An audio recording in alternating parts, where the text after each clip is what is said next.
I literally cannot hear you. We're good as gold. Oh, I'm good. We're good as gold. Welcome to Emotionships, where we talk about the real reason everything happens for a reason. I am your host, Charlie Carroll, along with my canny co-host, Mallory Redmond. Mal, welcome to the program, episode 42. Who ever thought we'd be here today? Canny. Yes, frugal. I mean, you're not wrong. Cautious with spending money. You're not wrong, Betty. My canny co-host. Canny co-host. Mallory Redmond. Mal, welcome to the program. How do you feel? What is it, 42? 42. Okay, how do you feel about 42? I feel good. I feel good about 42. I like the number 42. One more month. One more month, and your host is 42 years old. Yeah. Isn't that weird? Like that you're in your 40s?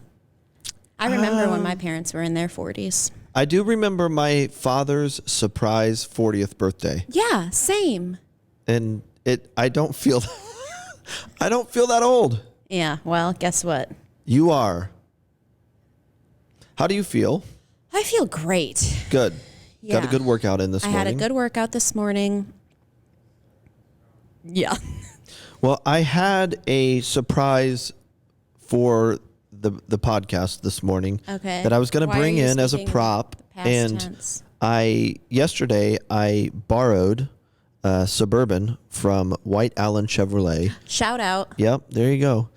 Here in town, I just borrowed it to check it out, the 2021 Suburban. They're really, really nice, by the way. Nice. And I was bringing my surprise in with me this morning, but dropped that off and forgot that I left the surprise in the back seat. Yeah, so White Allen, if you're listening, yes, look in the back there's seat. A surprise in your back seat. And so the other night I was laying in bed and I was thinking about this episode where we're going to talk about startups and starting your own business, and especially the energy or the emotionships that come with starting your own business. And I thought of the first business that I ever had, which I think you've heard this story. Yeah, what was it, Skittles or Lemonheads or something? Yep, very good. I was buying Lemonheads in bulk from Sam's Club and selling them on the school bus. And so as I was thinking about it the other night, I thought, I'll get on Amazon. Surely they have Lemonheads. And they did. So I bought like 4 dozen boxes of Lemonheads, and I was bringing them in this morning. 4 dozen? Yeah. Wait. That's right. You heard it. I checked out for a second because what kind of coffee did you get me? That's a cappuccino. Look at that. Did I wait too long to drink it? Yeah, probably. All of the foam is gone. It's the best part of the cappuccino. Sorry. Okay, sorry. I checked out for a second. So you bought 4 dozen boxes of Lemonheads. I was going to give them away on the podcast this morning. Well, you know what? You could still give them away and then go over to them back. Yeah. How are you going to do that? I'm just... How does somebody go about getting a box of your Lemonheads? Well, you can just text me. Oh, okay. 937-303-4788. And it'll cost me more in shipping. It really will. Did you think this through? No, I did. What a businessman. No, yeah, exactly. It's good. No, I did think it through, and I'll buy you. Actually, just text me and I'll send you the money and you can buy yourself Lemonheads. Okay. But I do have 4 dozen boxes of Lemonheads. Is that how many you bought when you were a kid? And I mean, it was such a good business. You bought these bigger boxes from Sam's, and Sam's Club was relatively new to our area. And so you would get on there and your backpack would just be full of all these boxes of Lemonheads. And can you imagine at 7 a.m, how great the Lemonheads were for the kids? People could probably hear you walking up from a mile away. Yeah, talk about cancel culture. The bus... Shelly Roniker.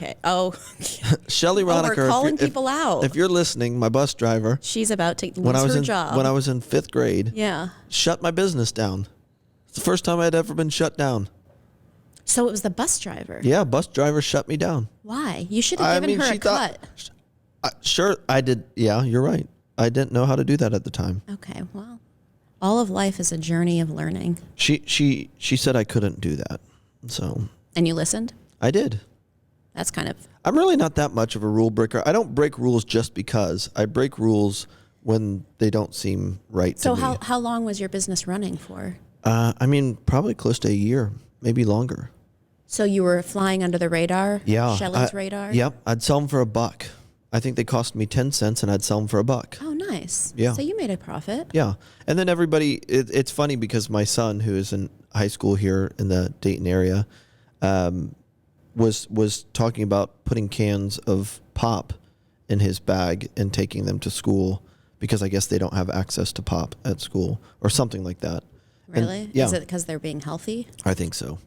And so I just said, well, here's the problem that you're going to run into.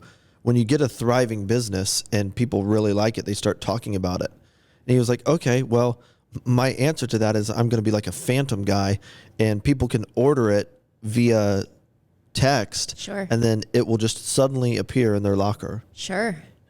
I'm like, What, and they Apple Pay or what? Yeah. I mean, it's a little. How proud are you? I mean, I You have to be a little proud. instantly dove in and thought of ways to help him troubleshoot the problem. Of course. And it's just like if they shut you down, they shut you down. So is it operating? No. Oh. No, I think he chose not to do it. Just because, again, it gets popular and Sure. it's hard for people not to talk about it. I mean, in business, you want people talking about what you're doing. But the problem is if it's close to breaking a rule, then you get people talking and you're going to kind of put yourself out of business. Right. It reminds me after service this past week at City Church, someone came up to me, younger person, and said, hey, do you have any advice for me? I'm thinking of, actually, they said, I just quit my job and I'm interested in starting my own business. Do you have any advice? Oh, jeez. You're like, pull up a chair. Yeah, I'm like, I said, what do you want? Where do you even begin? I guess you're about to tell us where you even begin. Yeah, Like, it's a huge question. Well, I asked them what they were or what they wanted to do. Like I said, are you an artist? And they said, yes, they're an artist. And I said, okay, well, practically speaking, I would do a couple of things. They were working in the medical industry, I believe. Uh-huh. And I said, if you quit your job because it was stressful and it's not giving you life, I understand that. But you're going to have to find something that brings enough money in to pay your bills to finance your hobby until it becomes something that gets you paid. Right. And I don't think people understand that, that if you want to be an artist or if you have something that you think you can create, and this is relevant to everyone. If you're 65 years old or 70 years old and you're listening to this and you eventually want to leave the job that you've been doing for 10 years or 40 years, it's when we talk about starting your own business, we're talking about how do you get paid for your passion. That's what we're talking about. Mm-hmm. And so though I have, multiple businesses and work, I don't know, 80 to 100 hours a week, I don't feel like I ever work because I'm getting paid to do what I love to do, which is serve and take care of people. And so it doesn't feel like a job to me. And we've said it on the podcast before that entrepreneurs are those that work 80 hours a week so that they don't have to work 40 hours a week. Mm-hmm. And the idea behind that is those 80 hours don't feel like work. Right. And so this is relevant if you're 15 years old and you're still in high school and you're thinking about what you can start doing already to put money in your checking account, or if you're 65 and you're ready to leave what does feel like work to you, like this is super, super relevant, because, we're going to share secrets and talk about like what I've learned over the last 20 to 25 years. And I don't think it's all about me by any means, but I've been with a lot of entrepreneurs. My father was an entrepreneur. My grandfather was an entrepreneur. And so I've kind of built off of and been able to learn from them. And a decent amount of my friends are entrepreneurs. And so what I said to this young woman was, number one, don't think that you're going to be able to not work. You have to do something to give your hobby or your passion a runway to get legs and get off the ground. That's why so many actors are like waiters or for sure. I mean that's Nashville, Tennessee. Years ago, I saw a statistic that 40,000 artists come into Nashville every year. Just artists, not people, artists. And that's why it's consistently one of the fastest growing cities in the country because of how many artists are coming into the city to be around other artists. Mm-hmm. And most of them are servers by day, mm-hmm. and they work on their craft at night. And so I just said to her, number one, you've got to figure out what you're really passionate about. And number two, you're going to have some sort of side hustle, whether it's working in a restaurant or somewhere else, that gives you a little bit of money to pay your car, to pay your phone bill, to get groceries, all of those things. And so that's number one. Don't think that you can jump. There are very few people that can jump straight into their passion or their craft and get paid for it. Right. Getting paid for what you love to do is much, much, much, much, much harder than people imagine, is my experience. And the second thing I said to her is, if you can put yourself energetically, speaking of Emotionships, if you can put yourself in an environment that is going to cultivate your passion, you're like so much further down the road than if you have to go and do something you're not passionate about. You mean in the side hustle? Yeah.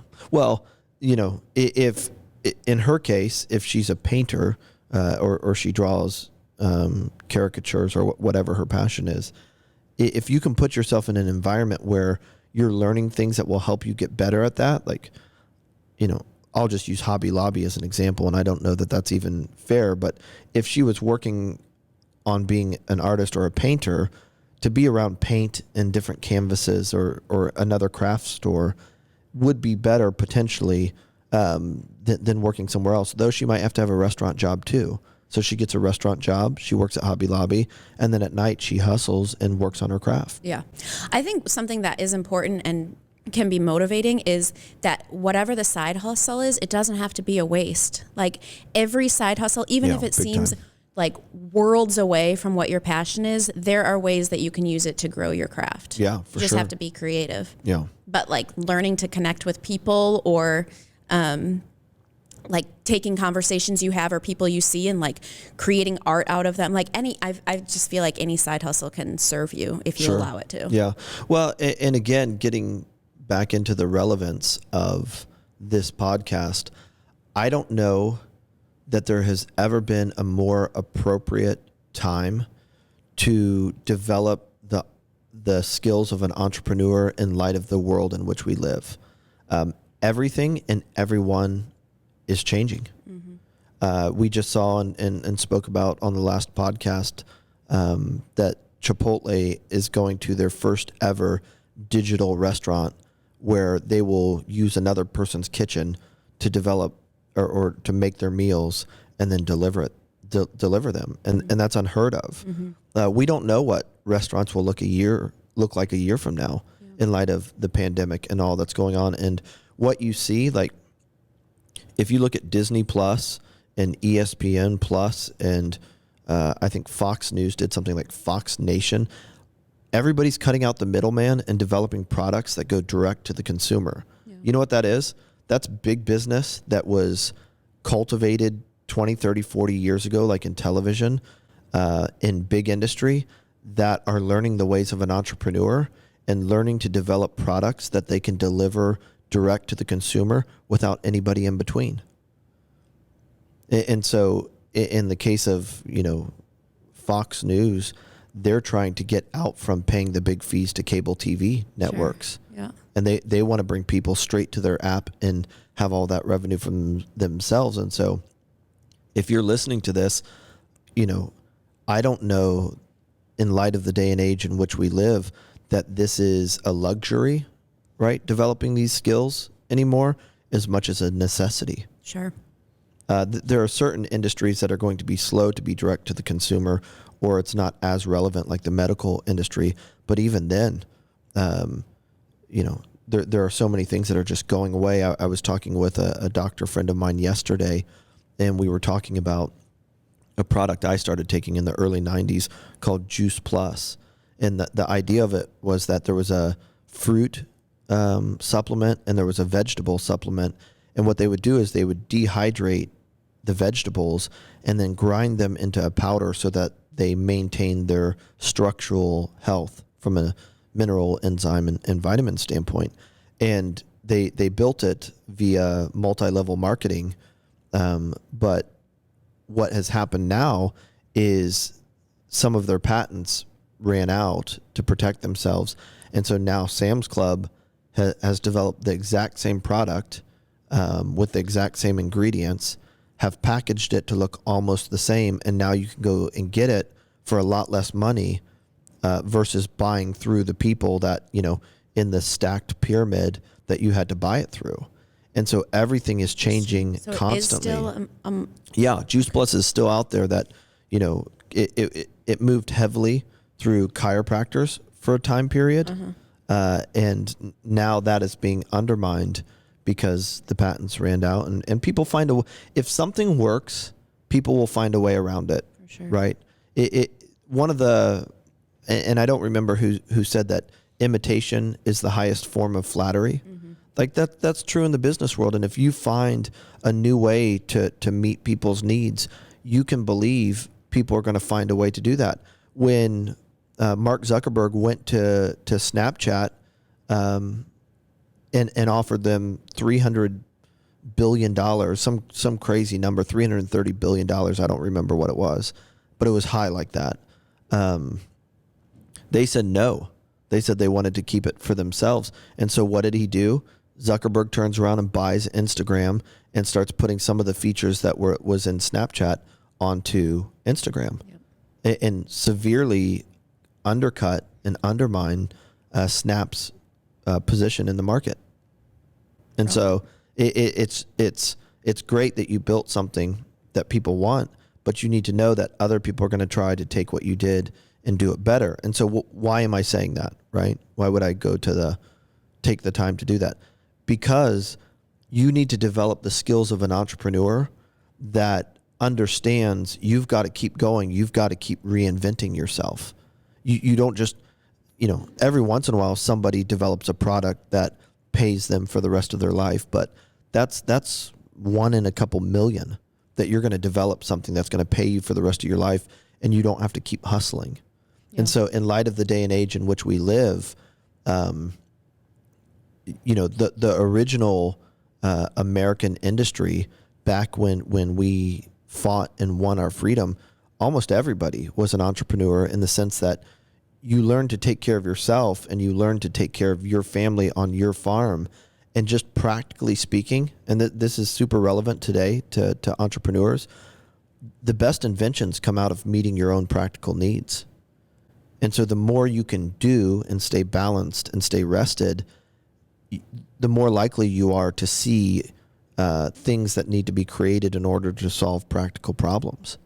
And that's what we'll get into here in a minute, because I want to go back to the idea of multi-level marketing and the idea of integrity in startups and being an entrepreneur. That integrity, from an energetic standpoint, we've talked about this before, like when you look at the book, The Secret, where it's talking about the law of attraction, that if your intentions aren't right when it comes to energy, that energy is not going to pull anything in. Mm-hmm. So if you're just dreaming of money and having, a vault full of money for the sake of having money to ease your fears of not having or being enough, there's not energetic integrity there. And so it's not going to work. And so we'll go back in a second and talk about that with multi-level. Do you mean that it's not going to work truly? Yeah. You don't think anything has taken off that was done without integrity? Well, there's always outliers, and there are always things that happen to connect for other reasons.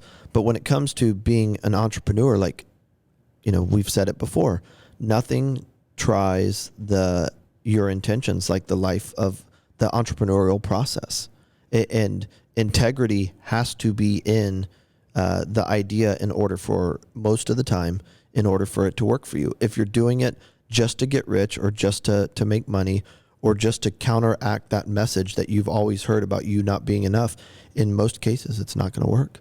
So how do you, because money is going to be a part of it. So how do you sort of like gauge where your intentions are? And then what do you do if you're like, this is about money? Well, it's very hard. I mean, I was speaking with someone in Table 33 not long ago who started up a restaurant because he and his friends were passionate about sushi, and that took off, and that has done well. It's fusion for those Ohio natives. Mm-hmm. And we were just talking about his story of how he started it up and why he started it up. And now that has led him to the cannabis industry And now he's working on that, just like medical marijuana and recreational marijuana. Another thing he's passionate about. Got you. I thought you were connecting cannabis with sushi. There is no cannabis in the sushi. Maybe that's something one of you entrepreneurs out there can work on. Right. But the idea that he allowed one of his passions to create something that resonated with people, and now that has afforded him to take another stab at something else. Mm-hmm. And it doesn't mean it's going to work. It just means he gets to take a stab at something else, and he's learning. You can always tell when you're dealing with someone that has a lot of time in as an entrepreneur. There's a level of seasoning to them and depth to them, because the more you do and the more you know, the more comfortable you are with knowing that you don't know a lot, right? I saw a quote on Instagram the other day that just talked about the more people know, the more likely they are to forgive. The longer they live, the more likely they are to forgive. The more passionately they've chased life, the more likely they are to forgive. And it's typically ignorant people that struggle with forgiving others because they just don't know. Right.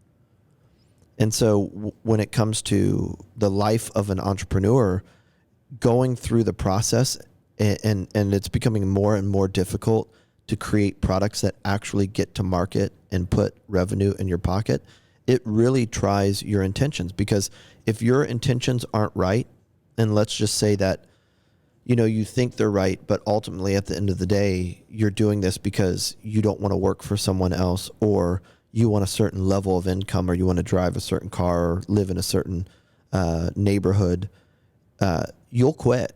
Yeah. Because if I'm passionate about sushi, then I can stay passionate about sushi whether or not people are buying it or not. If I'm passionate about having a certain level of income, or wearing a certain clothing line, or living in a certain neighborhood, being an entrepreneur and trying to take a product to market with how hard that is, more than likely you're going to give up, because your motivation wasn't the product in the first place. It was having a certain level of income. And people just don't get that. Right.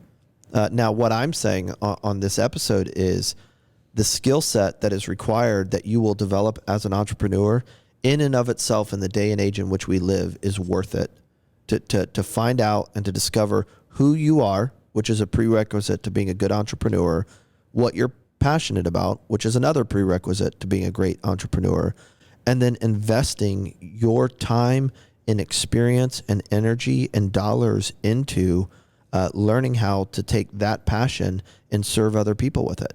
What do you mean find out who you are? Well, I mean, sure. I know what you mean, but also that's a thing we say, and I don't really know what you mean.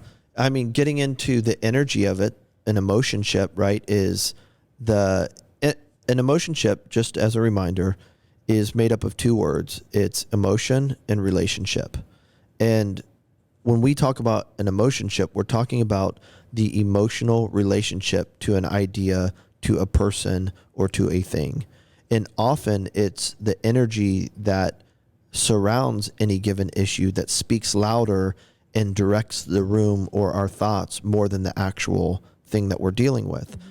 And so when I say figure out who you are, way too often we're living out of our past traumas or our deficits, and we're doing things and wanting titles and trying to create things in order to right a wrong, or to tell ourselves something that something is not going to tell us, even if we create it and even if we get it. And that's why a lot of wealthy people are miserable, because they might have, inherited money. They might have created something, like the stars aligned and they were able to create a product and sell it. That's not impossible. It's not the most common thing, but it's not impossible. And sometimes the wrong motives can get you. There are people that work 100 hours a week because they are trying to fill a deficit, and they're smart people that got a good education, or they watched, their mom or dad do it. And so things do click and line up. Mm-hmm. But what we're talking about is long-term success. And part of what long-term success is emotional health and joy while you're doing it. Typically that's the difference when you see an owner of a business that is angry with everyone, or creates environments that other people don't want to work in. Well, there are examples of mean people that worked really hard because of the motivation that was coming from their anger or disappointment in life, that by an outward, perspective, were successful if success in and of itself means just moving a product. But what we're talking about is, how do you create a product that is a net positive to people? And if it's in something like a service industry, like a restaurant, how do your employees that work for you get served first? And they're better people because they work for you as they deliver a great product, not just how do you get great reviews or how do you get people talking about your food. And just staying on that for 1 second, we see that a lot in the restaurant industry, that there are, and it's going to go away because the market is becoming much more difficult. Mm-hmm. But it's not uncommon to see somebody that trained out in California or in New York in the restaurant industry and got a certain expertise. But when it comes to being an operator and a person that can establish a culture that doesn't turn over employees and doesn't reward just talent, that's difficult. That's a whole different story. Yeah. And so one of the things that a lot of restaurateurs do that they don't even know, they're not even aware of, is that restaurant exists to make a good product and to deliver it to the clientele or to the guests, and the employees are an afterthought. My typical, my feelings on that is that environment should be created to serve the employees first. And yes, of course, you have to have a great product, but I want the employees feeling like they're working in a great place and they're growing as human beings. Yeah. And they have more peace and a better sense of contentment and passion about what they're doing. They have more education. And oh, by the way, it's making enough money to stay in business. Right. Well, if your employees feel seen and heard and respected, they're going to be better employees. Well, and it just comes back to, ultimately, at the end of the day, in this country, in this day and age, and it's not just this country, we have failed to measure life with the right amount of dimensions or measurables. Meaning, we typically in this country measure success through finances. Finances dominate the idea of success.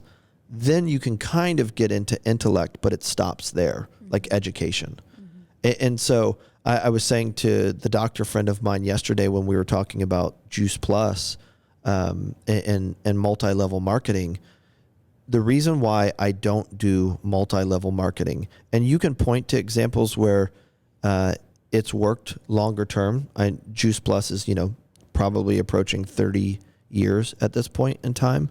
But typically it's the first people in that are the people that make money, if anyone makes money.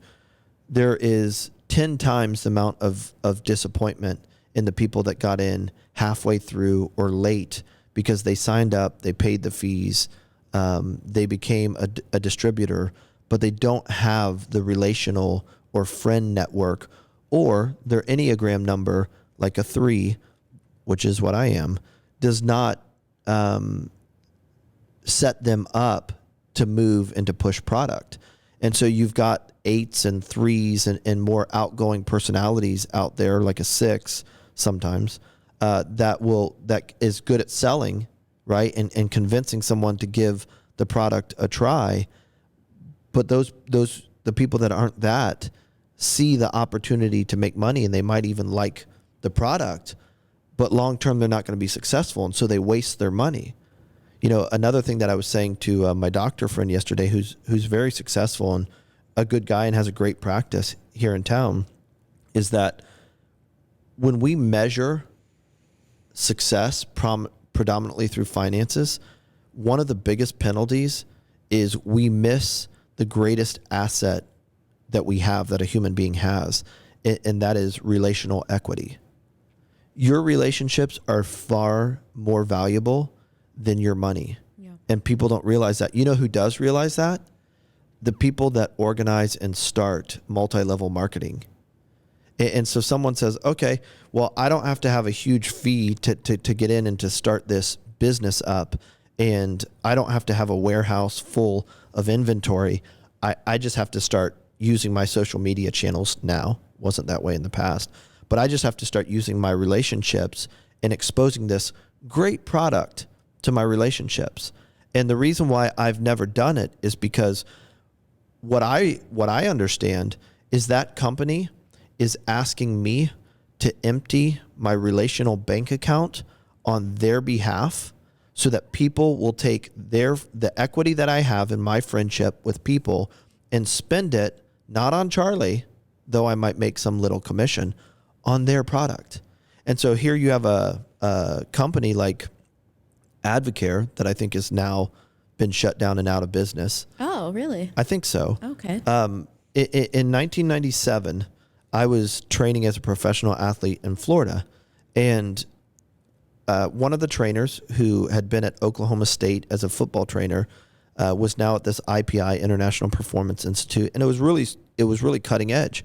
And he came to me and said, "Hey, what are you doing protein wise after your workouts?" Because we were working out like 3 different times. We were in the gym 3 times a day, and then on the soccer field at least 5 hours a day. So it was crazy. Sure. And he said, "What are you doing from a supplement standpoint, from a protein standpoint?" I said, "Well, I'm not really doing anything." And he said, "Well, check this product out. It's called POS2, and it's by this company called Advocare."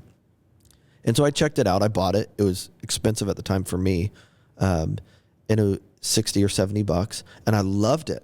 Great product, felt better, recovered faster.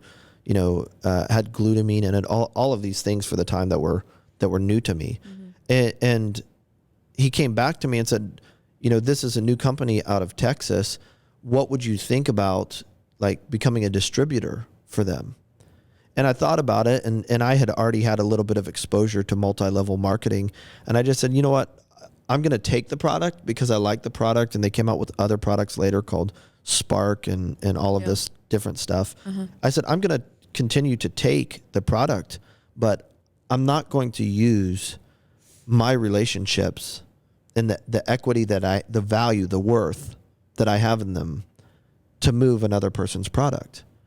And later in 2005, when I moved back to Dayton, I had someone here, lifelong friend, that had basically got into Advocare and brought it to Ohio. And he was making crazy money. And he said, "Hey, come to my house, watch this presentation." And I get there and it's about Advocare, right? And I had seen it 8 years earlier. And he's showing me the money that he's making. And again, he was an outgoing guy, like basketball coach, like really successful as a basketball player. And all of these people are signing up and he's making money off of it. Yeah. And eventually, ESPN, the magazine, does a big article, I think in 2014, about Drew Brees being an ambassador for this brand. And then they dive into all of the claims as to how much money people are making. And they're basically saying, by and large, apart from the early adopters, people don't make money off of this. They spend $2,000 to get in. A lot of that money goes up the upline to those that have signed them up, but a lot of people aren't making money. That's not a true claim. And what I think people don't understand is you gotta look at the integrity of the whole process. Are you selling the product because you really like and believe in the product, which a lot of people are going to say yes, but do you understand that you are slowly losing your identity to become the oils person or the pampered chef person or the Shackley's person or whatever? Shackley's. Yeah, that was like, I remember What's that? It was like supplements. I remember my parents getting into it. Oh. I mean, let's not forget Avon, right? That kind of got this whole party started, and your pink Cadillac. But what people don't understand is you might think it's low overhead because you don't have to have a warehouse, but you literally are selling your identity. That is what you're giving up to enter into and do multi-level marketing, because you stop becoming Mallory and you become the oils girl. Yeah. And again, I think people need to realize that if your oils work and if they are a good product, someone will find a way to create the exact same product without all of the fees in between. Sure. And so if you look into it and you spend enough time to see how much it costs to create a, however many ounce bottle of lavender, what you're going to figure out is a lot of the money that people are paying for that bottle of lavender in a multi-level marketing approach is paying the people in the upline. It's not in the actual cost of the goods. And so what's going to happen is no different than Juice Plus. Someone's going to go around and say, I'm going to create the product without all of those other fees in between and get it to that consumer so that they don't have to pay as much for it, and they'll get a better product in most cases. And then I can just have friends. For sure. Try and push product on my friends. But that's what people don't understand, right? And friends is a really good word for it. You're exchanging our friend. Like, how many of us have gotten a text and we see the name and we think it's from, quote unquote, the dimension of our friend, when it's really some perk about a holiday sale or a Black Friday sale, where they've got something to move. Right. And I've come back and said to people before, if you weren't getting paid to move this, would you still move it? What do they say? Well, I mean, most of them don't say anything because they can't answer the question. Really? When the heck did you become interested in oils? I can feel people like it's not a big deal. Sniffing their it's peace and calming right now. Yeah, it's not a big deal. I like oils, Sure. but if I weren't getting paid to move them, I would not move them. Yeah. I have experienced benefit from them myself, and there's some in my home. But it just comes back to, how do you know what your motivation is? Getting back into the topic of energy that surrounds ideas, emotionships. How do you know when you have the right intentions? And that is, if you weren't going to get paid for this, would you still be as passionate about it, and would you still be doing it? Yeah. And most people say no. And all I'm saying to you is, it's not sustainable. I frustrate all of my multi-level marketing friends, but I've never had one of them prove me wrong. I've never had one of them that years down the road we're still getting paid for it. And so I would turn around and I just say to them, I'm not trying to rub it in their face. I wouldn't say anything if I didn't care. But if I were investing all of this time and energy into something, I would want that equity to be in there, and I wouldn't want it to go away. I would want to put my time and expertise into something that was not going to go away. Or at the end of the day, somebody couldn't pull that book of business from me. So I think the relational equity is such a good point when it comes to multi-level marketing. But what does that look like for an entrepreneur, not someone involved in MLMs? Like your relational equity as someone who owns a lot of businesses. Yeah, sure.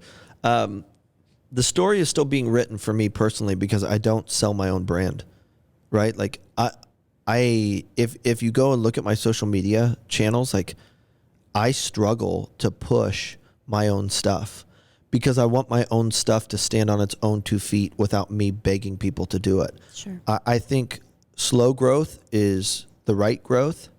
And so if some of these brands, whether it's Body Garage Dayton or Table 33 or another brand, is what it is and it's built by integrity, it's built to last. And eventually word of mouth will take over, and it won't be a person who is using their relational equity to get people there. And so I don't think any of my friends would say that I behave as if I own any of these businesses, that you wouldn't get on my channels or anything that I communicate through and say like, man, he won't stop pushing these things. Mm-hmm. I really try to talk about my own life. And I've had, entrepreneurs and creators tell me that it's a weakness of mine because I just don't get out there and do the whole rah-rah thing about anything that I'm creating. I want it to land and resonate with people and run on its own 2 feet. It's like my children, right? The things you create need to have life in and of themselves. and not live off of your reputation or what you did or what you're doing. Yeah. And so I like throwing my kids in the water, per se. I like seeing if they can swim on their own. When Charlie has worked in the restaurant thus far, what consistently comes back to us through multiple channels is that he's one of the best workers there, and that he doesn't view himself to be the son of an owner, that he busts his tail and hustles and doesn't expect anyone to treat him any differently than someone else. He wants to earn the right to be respected. Yeah. I was telling you actually that I recently bought from a friend who's involved in a multi-level marketing, bought some product from them. And that was probably, like 2 months ago. Yeah. Bought it and spent like more money than I would normally spend on this product. But I was doing it because this is a person that I want to forge a relationship with. I see that this is important to them. And Sure. so I was less interested in the product and more interested in like investing in something that they seem to be very passionate about. Yeah. And so that was a couple months ago. They have not asked me once about Sure. my experience with the product. Yeah. Not one time. Yeah. How do you like it? How's it working for you? Are there other things you're interested in? Like, not one time. And now don't get me wrong. Like, I have friends in multi-level marketing and I want them to leave me alone. You Sure. know, like, let's talk about something else. But I actually like bought product from you, and there has not been one time where they asked me about my experience with it. Yeah. Blows my mind. Well, it's pretty normal, unfortunately. And really, you're just dealing with a person that doesn't know any better, right? Sure. That one of the things that multi-level marketing companies do well is they're great storytellers. And so what we've said is that there's no right answer to a wrong question. And so if I can get you wrapped up in my story and believing my product, and I show you the poppy fields of where this product is coming from for this oil, and like we do these big conventions and have big speakers in, what's happening is that people are in love with the emotionship of the product and what it can do for them. And so they have a hard time stepping back and seeing it for themselves as to what it is, and then really can't follow up because success is just moving product. What most multi-level marketing companies become, as far as their main product, is not their product. It's signing people up becomes the revenue generator. And so they might start off, and this has happened in many cases. Some people are just slick business people out there that don't apologize, that are after nothing but money, and they'll tell you that. There are other ideas out there where people start off with a sincere desire to be an oils company or to be a makeup company or to be a vitamin company. But what ends up happening is 10 to 1, sometimes 100 to 1, it is the sign-up fees of the distributors that generate the money for the business more than the product. And so if I've got a product that is putting $100 in my pocket for every $1 the other product is putting in my pocket, what do you think you're going to emphasize? What do you think you're going to gravitate toward? What do you think you're going to do in order to keep the shareholders happy? You're going to gravitate towards the product that has the most margin in it, the most revenue in it. Sure. And that is signing people up. And what I think we'll see over the next 3 to 5 years is I think we'll see that people are going to, like these multi-level marketing companies, are going to start to get a lot better about identifying who a person is, what their Enneagram type number is, or what their communication style is. And they're going to start severely limiting who can sign up, because they've got to realize that, and this is like, I think this is super real. If their number one selling product is signing people up, well, then they can't treat every single person equally. They're going to have to start doing a little bit of intelligence work to figure out, does this person have the slightest chance of being successful, or are we just willing to take bodies? And now what I think the second or third generation MLM companies are starting to learn is that just taking anybody that will give you that $2,000 fee or that $250 fee, ultimately, at the end of the day, undermines their business and makes their back door bigger than their front door because they can't keep up. Yeah. And so coming all the way back around to the young lady that said to me, "Hey, I'm miserable, working this job that I paid a lot of money to go to school for. I want to become an artist. I want to control my own destiny. What do I do?"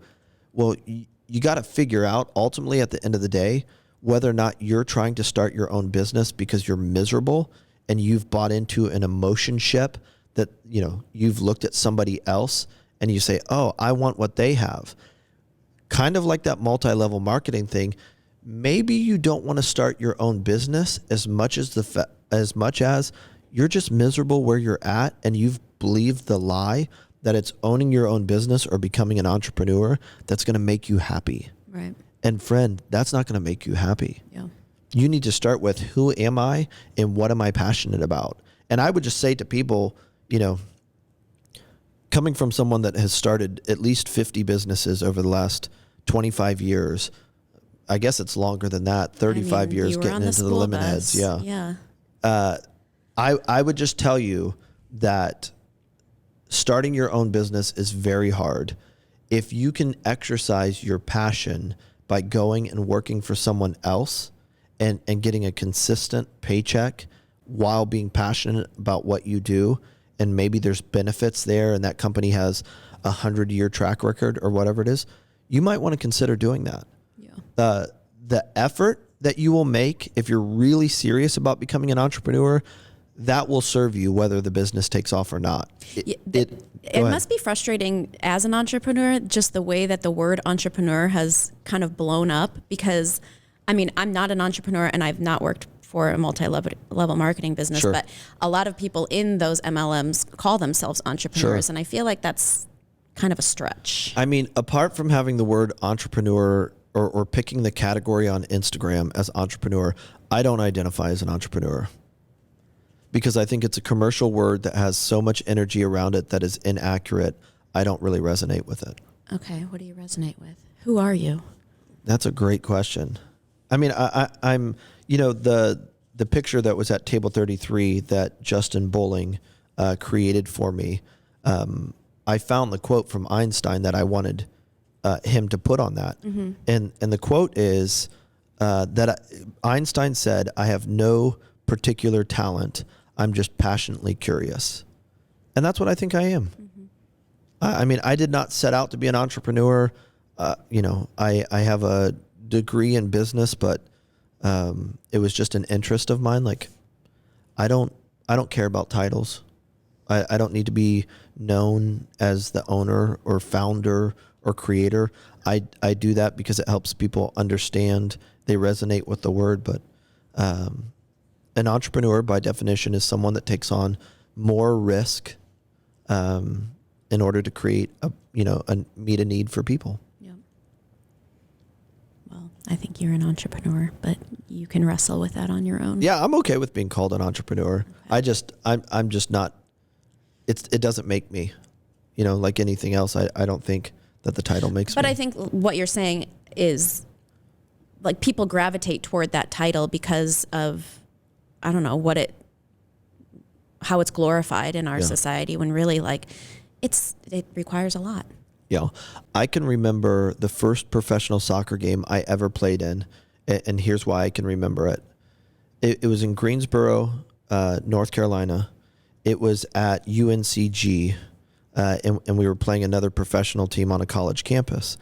And one of the things that really made me remember it is when you play your first professional game ever, you have to sign a document, a paper for the NCAA forfeiting your eligibility. Uh-huh. And so it's a big deal. And I played in the game. I played really well in the game. And I can remember afterwards, I had no family around or anything. It was just me, right? Like nobody in the stands. I had my teammates that we had played together and trained with. And I could remember just how hard I worked to play well in that game. And as I was walking off the field, I stopped and looked around and thought to myself, no one would ever believe how hard it is to rise to the top of any one industry. How good you have to be, how consistent you have to be, how many years of hard work and time you have to put in to get there. And that's the life of an entrepreneur. Yeah. And so when it comes to the emotionship, the energy that surrounds the word, what I would bring it back to is integrity. And it's beautiful that the way of an entrepreneur tests the integrity of your intentions, right? It tests your intentions. Mm-hmm. And it will serve you the rest of your life. But I think we would do well just to stop and ask ourselves the question, who am I and what am I passionate about?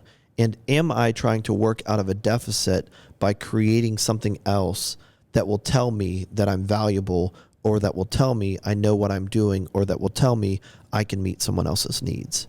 If it's the latter, I'm not telling you not to be an entrepreneur.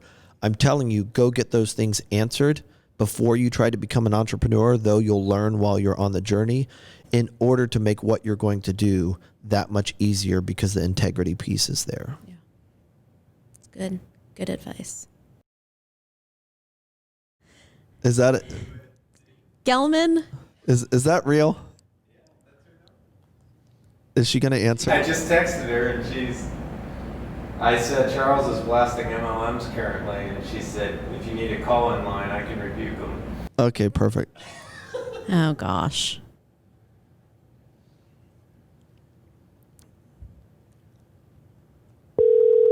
Oh, my goodness. Is this going to be a fight? Is this an argument? No, it's never a fight.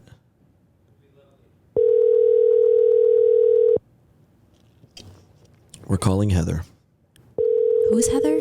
Gelman's friend. In an MLM? Yeah. Hello? Heather, it's Charlie Carroll with Emotionships, the podcast. How are you? Hi, Charlie Carroll. I'm fine. How are you? I am so grateful that you agreed to jump on here with us. I hear you have some things to say about the good old MLM world. Well, you're going to get to hear the whole episode, and now you're on it. What we're talking about is the life and the way of an entrepreneur.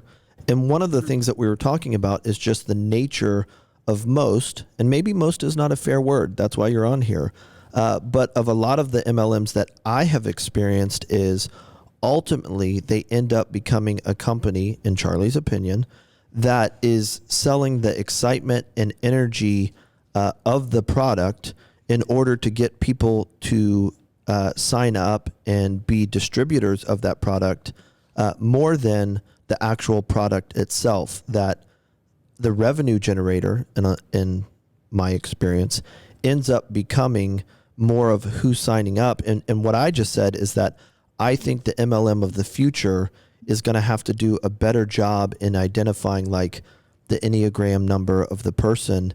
Completely agree with you.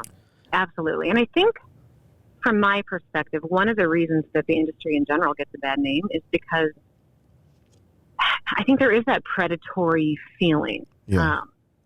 There are a lot of people out there doing it wrong. There are a lot of people out there trying to sell this dream of buy this kit and, you'll have overnight success. And that's just not, it doesn't happen. Right. And I think that what needs to shift, in my opinion, well, a lot of things, but it needs to go back to the story of, for most people that do this, it's 12 extra paychecks. It's not a career change. I didn't go into this looking to change my career. I did. Right. But for a lot of people, and I talk to them every day, $100, $200 a month makes a big difference. Right. You said a lot, so I'm like, well, what would you say? Point? What would you say in light of your success that you've had with this? What are the handful of character traits or things that have what has made you successful, knowing that the average person does not have anywhere near the success that you have had? What's made me successful? Well, first, beyond personality traits, there was an element of luck there. I'm not going to shy away from that. Yeah. I think the timing, when it was expanding here in Ohio, was on my side. And there are a lot of people who would probably get mad at me for saying that, but it's true. Sure. I think that I have a personality that I always say you can't wave a magic wand and give someone credibility. I Right. can teach somebody all day long how to do this. I can show them my method. I can train them, but I can't give you credibility. Yeah. And if you don't have that within your network, sometimes it can be harder. I'm also the kind of person who's just going to kind of run and attack something. And, you said that the majority of the earnings are from people signing up. And I will absolutely refute you on that because I have all the data. And yes, you want to get people signing up because they're spreading the word. But by and large, the biggest chunk of my paycheck, it's commissions from my team that I've grown over the past 7 years, but it's from them selling to customers. So, but that varies, I think, from company to company. Yeah, agreed. I was using Advocare as an example on the podcast because it's something that I had an opportunity to get involved in early on and just chose not to. Let me ask a question. Sure. So you're an entrepreneur, right? And you have done all of these things. I know John told me a lot about you, and I've listened to this podcast a few times. Thank you. So when you see, it's great. I enjoy it. When you see these MLM folks out there in the world acting like, I'm an entrepreneur. Sure. What does that make you, taking away from the legitimacy of what we do in the MLM world? But how does that make you feel? Like, what would be your comment to that? Yeah. Really interesting question. How you cut out there. So I'm going to repeat the question just to make sure it's right. How does it make me feel owning multiple businesses and taking on a certain amount of risk to have however many employees? How does it make me feel when an MLM person identifies themselves as an entrepreneur? Is that correct? Mm-hmm. Mm-hmm. I honestly don't think a lot about it. As you know, the bigger you build your business, you have far less time to worry about things that don't matter. And I understand, and I'm completely okay with the term entrepreneur being culturally relevant. And again, I just don't find myself wasting much mind space on who is allowed to call themselves an entrepreneur and who is not allowed to call themselves an entrepreneur. I don't own the term, and for whatever reason, I don't super identify with the word, and that's probably just the quirkiness in me. One of the things that we've said up to this point that I would love to hear your thoughts on is just I have found that a lot of MLM employees or ambassadors, salespeople, don't understand the importance of relational equity. And I can tell just like talking to you in these few moments, just like the things that you've said, like integrity, like as a person, the spirit of who you are kind of shows what you're passionate about, and that it's not what you do that makes you who you are. And I would just say, like, from an energetic standpoint, I can already pick up on that in you, and it's probably a major reason for your success. But when it comes to relational equity, what I have found is that if you're doing this for primarily the financial opportunity, if someone's getting involved in an MLM for the financial opportunity, often they don't understand the liability, which as an entrepreneur, it's risk and liabilities versus opportunity. And that's really what you make your decision off of. And one of the things that I just say casually to MLM people or people that are considering getting involved is you've got to understand that the liability or the risk in the MLM is they carry the risk of inventory and manufacturing and payroll and cutting checks and brick and mortar buildings in exchange for your relational equity. And what it seems like to me is that you've done a good job in navigating not allowing this product that has made you a decent amount of money become your identity. And I would guess, I don't know because I've never been around you in this environment, I would guess that you have been very mindful of who you are and the difference between who you are and what you happen to be inviting people into. Yeah, I think that one of the reasons that this industry is perceived the way it is because of that the lack of really understanding that relationship piece in there. Right. And people become hunters. Yeah. And you can smell it from a mile away. Yeah. And so for me, my approach has always been, hey, if you're interested in this, like, I believe in it. It has done incredible things for my life. I've seen it do incredible things for other people, but I'm not here to sell you on it or the product. Yeah. I want to literally just kind of walk you through it so you can decide if it's a good fit for you or not. And Sure. it might not be. Sure. But,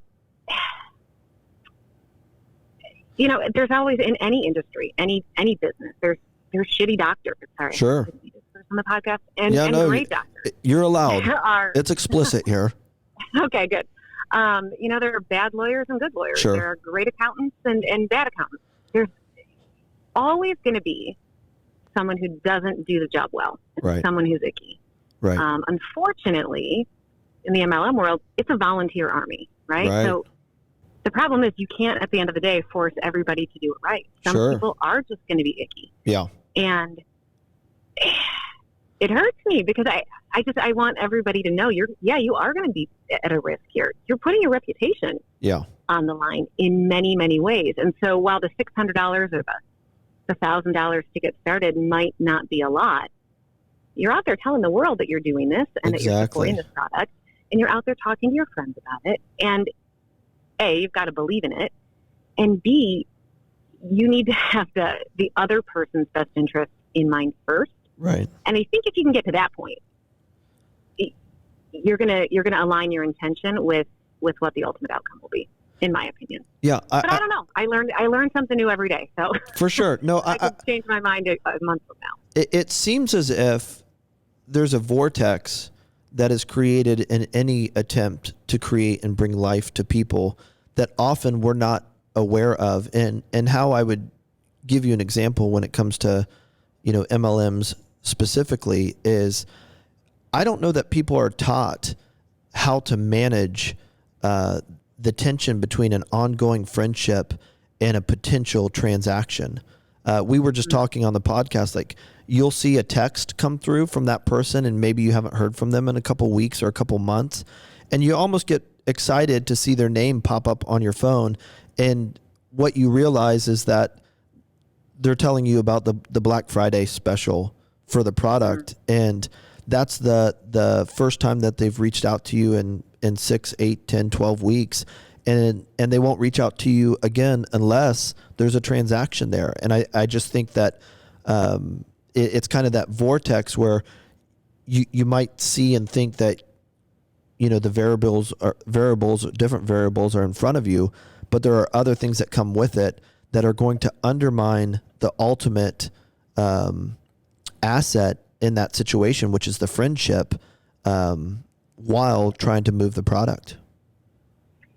Well, I think, again, it just goes down to the individual person. Sure. Like, if you're going to be, let's say, John was selling, I don't know, for some direct selling company, and he reached out to you.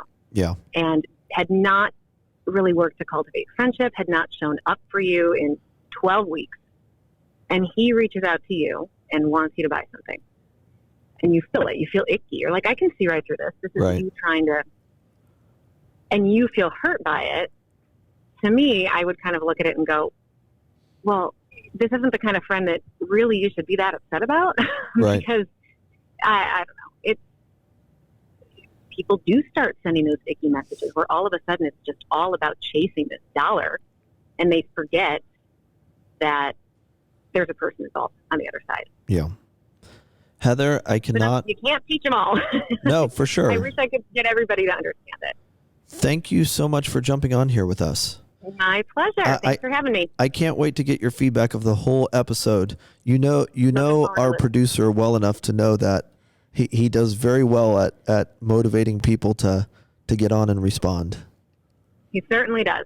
Certainly does. And so I can't wait to receive your feedback. I'm super grateful that you listen, and I will talk to you soon. Awesome.